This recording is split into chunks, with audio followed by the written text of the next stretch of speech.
আচ্ছা আপনি বসেন, একটু বসেন, তাহলে একটু বসেন, একটু বসেন, আপনি বসেন। আলহামদুলিল্লাহ, খেলা অলরেডি শুরু হয়ে গেছে। বেদাতি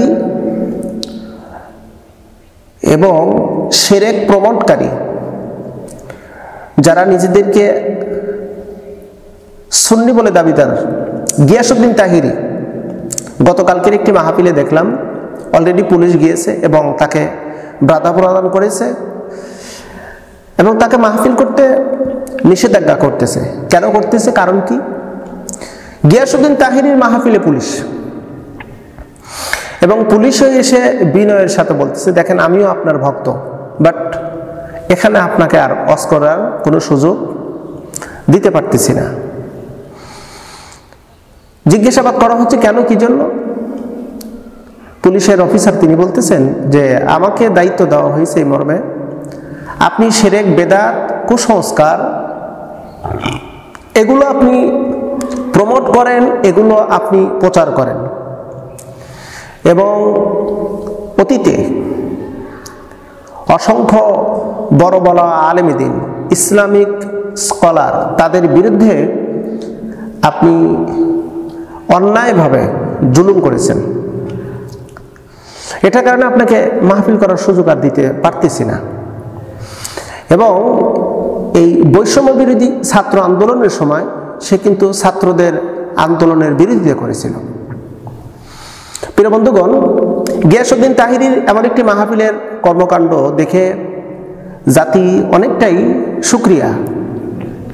যে ভিডিও ফুটেজটি অনলাইনে প্রকাশ হয়েছে, ইউটিউবে আমরা কমেন্ট বক্সে আপনারাও দেখতে পারবেন, কমেন্ট বক্সে শত শত কমেন্ট, সবাই বলতেছে আলহামদুলিল্লাহ, এরকম বেদাতিকে বাংলার জমিনে আমরা দেখতে চাই না, এরকম শিরক প্রমোটকারীকে আমরা বাংলার জমিনে দেখতে চাই না। গিয়াসউদ্দিন তাহিরি যেভাবে শিরক, বেদাত এবং কুসংস্কার প্রচার করতেছে, প্রমোট করতেছে এবং সমাজের ভিতরে এটাকে বাস্তবে রূপ দেওয়ার যেই চেষ্টা, তদবির, তার যে অব্যাহত, এইটা আমরা মেনে নিতে পারতেছি না।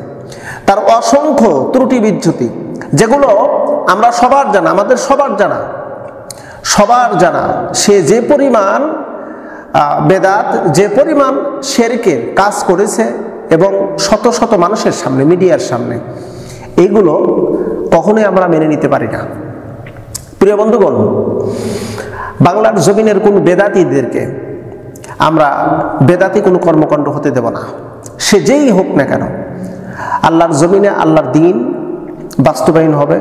আল্লাহর দ্বীনের সঠিক রূপরেখা যদি প্রচার করতে পারো, তাহলে আমাদের কোনো বাধা থাকবে না। কিন্তু ইসলাম দ্রোহী, নবীর সুন্নাহ বিরোধী এমন কাজ আমরা আর হতে দেব না। গিয়াসউদ্দিন তাহিরির যে কর্মকাণ্ডগুলো আমরা ইতিপূর্বে যা দেখেছিলাম, যেটা ভাষায় প্রকাশ করার মতো নয়। গিয়াসউদ্দিন তাহিরি শেখ আহমদুল্লাহর বিরুদ্ধে মামলা করার জন্য সিলেটের একটি ট্রাইব্যুনালে সেখানে গিয়ে মামলা করেছিল।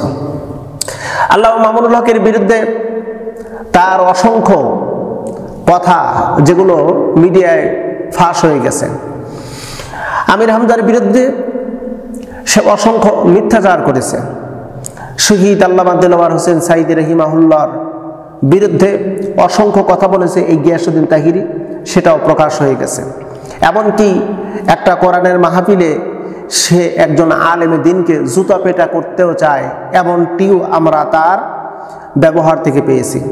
মূলত যে ব্যক্তির ভিতরে কোরআন এবং সুন্নাহর জ্ঞান সঠিক না থাকে, তখন সে উন্মাদ হয়ে যায়, পাগল হয়ে যায়।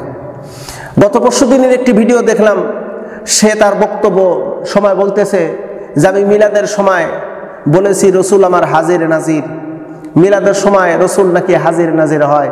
আস্তাগফিরুল্লাহিল আযীম, আস্তাগফিরুল্লাহ। এত বড় একটি কথা, এত বড় শিরকি কথা, এত বড় আল্লাহ বিরোধী কথা বলল, ওই ব্যক্তির কেমনে ঈমান থাকতে পারে?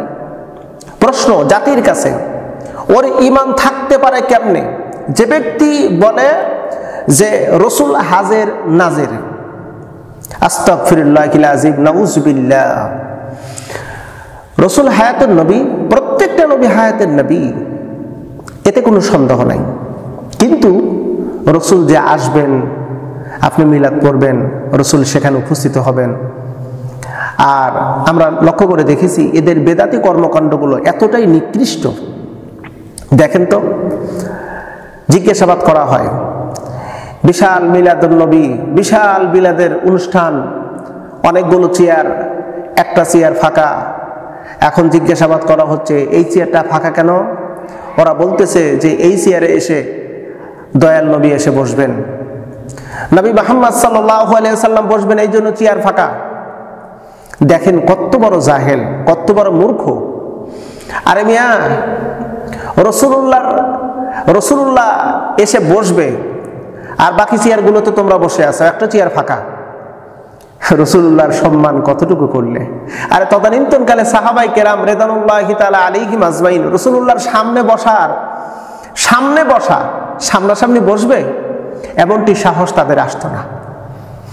আর কথার সাপোজ ধরে নিলাম কিছু সময়ের জন্য যে রসুল্লাহ আসবে, ওই ফাঁকা চেয়ারে বসবে আর বাকি চেয়ারগুলোতে তোমরা বসে আছো। তোমরা কেমনে রসুল্লাহর পাশে চেয়ারে বসার যোগ্যতা রাখো? আর সাহাবায়ে কেরাম রিদওয়ানুল্লাহি তাআলা আলাইহিম আজমাইন তারা পর্যন্ত বসতে পারেনি, আর তোমরা কেমনে বসার সাহস রাখো? তোমাদের মতন জাতীয় ভণ্ড, মিথ্যু, কাজ্জাব এই আকাশের নিচে জমিনের উপরে একটাও নাই। গিয়াসউদ্দিন তাহিরির অনুসারীরা, মাইজ ভান্ডারীরা, এরা বিগত সাল থেকে শুরু করে দীর্ঘদিন এই দেশের ভিতরে শিরক, বেদাত, কুসংস্কার এগুলো প্রচার করে বেড়াচ্ছে নির্বিঘ্নে, নিশ্চিন্তে। এবং এই দেশটাকে ঈমান শূন্য করার জন্য, এই দেশের মুসলমানদের ঈমান শূন্য করার জন্য ব্যাপকভাবে তারা কার্যক্রম পরিচালিত করে যাচ্ছে। কিন্তু আমরা এটা হতে দেব না। গিয়াসউদ্দিন তাহিরিকে পুলিশ বাধা দিয়েছে, আমরা চাইছিলাম তাকে গ্রেফতার করে ধর্মীয় অনুভূতিতে আঘাত আনার মামলা তাকে আটক করে রাখা হোক, এবং বাংলাদেশে এই মর্মে বলে দেওয়া হোক ধর্মীয় অনুভূতিতে আঘাত এনে কেউ টিকে থাকতে পারবে না, তার বিরুদ্ধে সে যেই হোক না কেন তার বিরুদ্ধে মামলা করা হবে, তাকে গ্রেফতার করা হবে। 90% মুসলমানের দেশ, কোরআন প্রেমিক দেশ, কোরআন সুন্নাহর দেশ, আলেম ওলামার দেশ। এখানে শিরক বেদাত মূলক কোনো কথা কোনো মুসলিম বলবে, নামধারী কোনো আলেম বলবে, আমরা এটা মেনে নিতে পারি না। বিধর্মীরা তারা যা পারে করুক, আমাদের কোনো বাধা নাই, তাদের ক্ষেত্রে আমাদের কোনো কথাও নেই। কথা হলো তুমি মুসলিম পরিচয় দিয়ে ইসলাম বিরোধী কাজ করবে, ওটা প্রচার করবে, আর ওইটা আমরা মেনে নেব? ইম্পসিবল, অসম্ভব। আমরা এটা কখনো মেনে নেব না।